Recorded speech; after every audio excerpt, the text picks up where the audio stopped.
चलिए दोस्तों, एक बार फिर से आपका बहुत बहुत स्वागत है। और हमारा ये जो काफ़ी अच्छा सेशन हो रहा है, जिसमें मैंने आपको बताया है कि लगभग मैं आपको 300 प्लस पॉलिटी की क्वेश्चंस कराऊंगा, जिसको मैं 12 भागों में मैंने बांटा है। लगभग 25-25 क्वेश्चंस करके हम करेंगे, ठीक है। जिसका आई थिंक आज ये हमारा 5वां सेशन है। 4 मैंने ऑलरेडी प्रेजेंट कर रखे हैं, वो चारों जा करके देख लीजिएगा आप, नहीं तो मैं प्लेलिस्ट बना दूंगा एक कंप्लीट पॉलिटी का, उसको देखिएगा। और ये सेशन आपको बहुत अच्छा लगेगा। अगर वो चारों सेशन आपने देखा होगा तो तकरीबन कुछ क्वेश्चंस के आंसर आप इसमें कर लेंगे। और सेशन बहुत अच्छा है, आप इसका फ़ायदा किसी भी एग्जामिनेशन के रिलेटेड उठा सकते हैं जिसमें पॉलिटी पूछी जाएगी।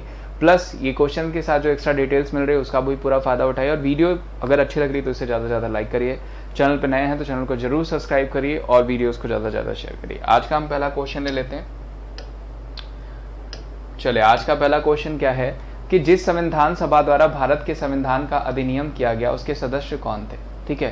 Who were the members of the constituent assembly by which of the constitution of India was enacted.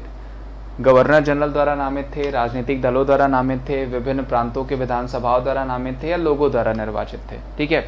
Nominated by the governor general political parties, nominated by the political parties, nominated by the legislative assemblies of the various provisions, या फिर directly elected by the people. तो जो सही answer हो जाएगा दोस्तों वो क्या हो जाएगा, विभिन्न प्रांतों की विधानसभाओं के द्वारा निर्वाचित थे। कौन भाई, तो वो थे संविधान सभा में संविधान अधिनियम किया गया था उसके सदस्य। वेरी इंपॉर्टेंट, जो कि पूछा जाता है। अगला क्वेश्चन ले लेते हैं, भारत संविधान के निर्माता किसे माना जाता है। तो बहुत easy question, who is considered the create the constitution of India.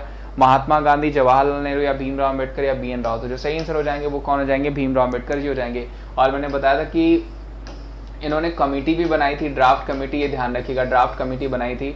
कब बनाई थी, 29 अगस्त 1947, ठीक है, जो कि आपको पूछा जा सकता है।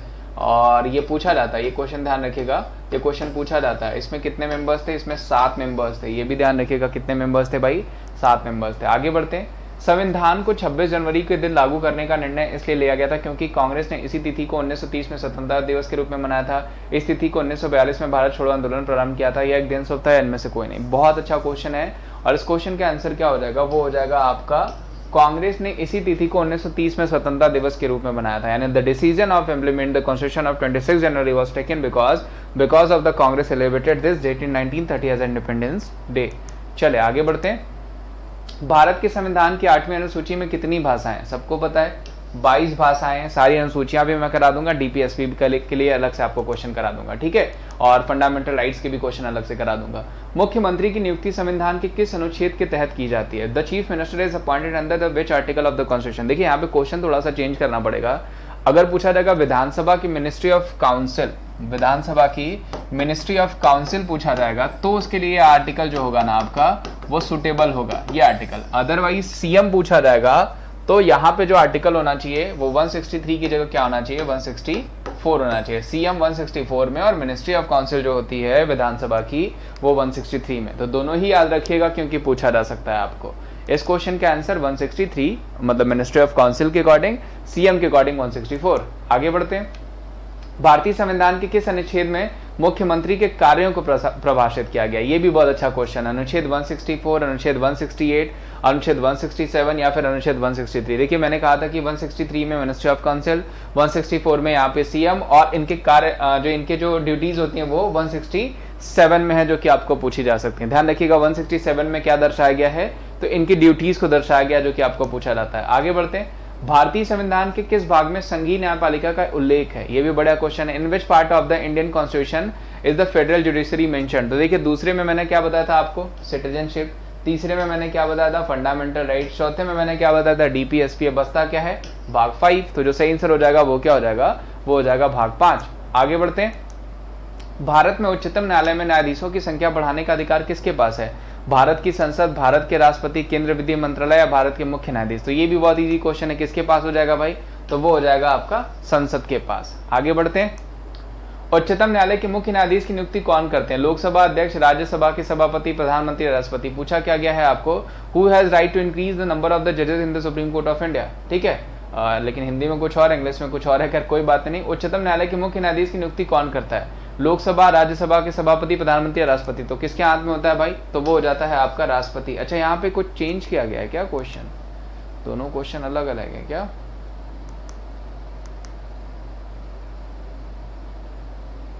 चले ठीक है, मैं अगर इसको सही कर दूंगा, अगर कोई दिक्कत होगा तो मुझे कमेंट कर दीजिएगा। उच्चतम न्यायालय के न्यायाधीशों की सेवानिवृत्ति की आयु क्या है? 65 वर्ष, 55 वर्ष, 60 वर्ष या 58 वर्ष? ये भी काफी इजी है, कितना हो जाएगा? 65 ईयर हो जाएगा। वहीं राष्ट्रपति का पूछा जाता है तो वो क्या होता है कि नो लिमिट।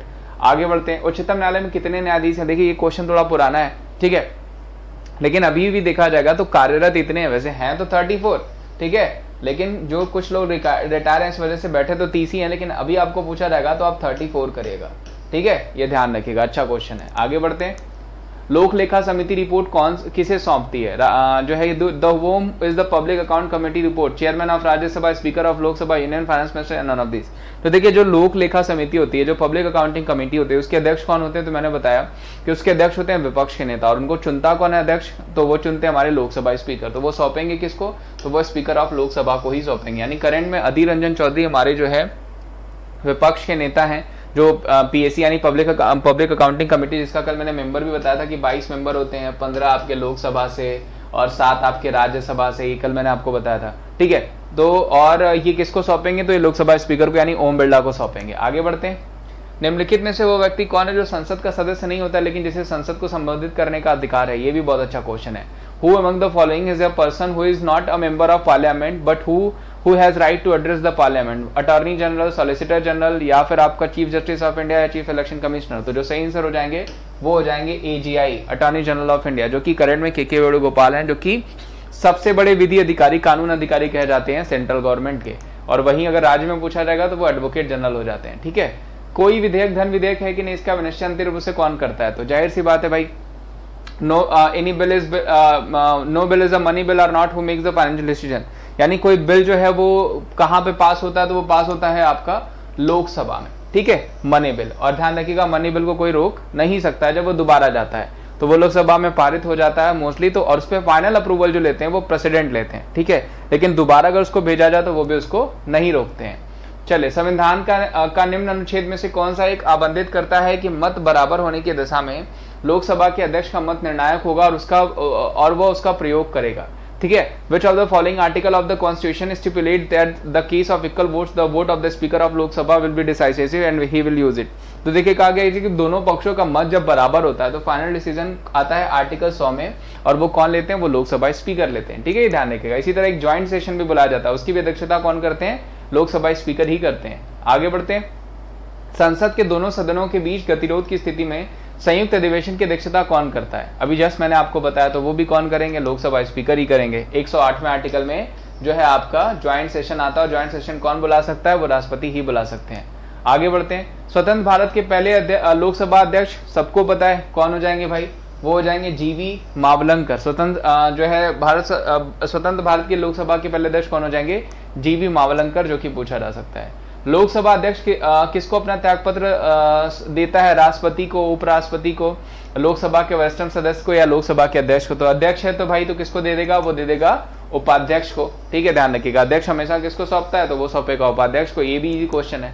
पंचायती राज विषय है किसके अंतर्गत आता है? तो मैंने बताया था कि पंचायती राज आता है आर्टिकल 40, ठीक है, और 36 से 51 तक क्या चलता है? 36 से 51 तक चलता है आपका डीपीएसपी। तो इसकी ये किसके अंतर्गत आ गया?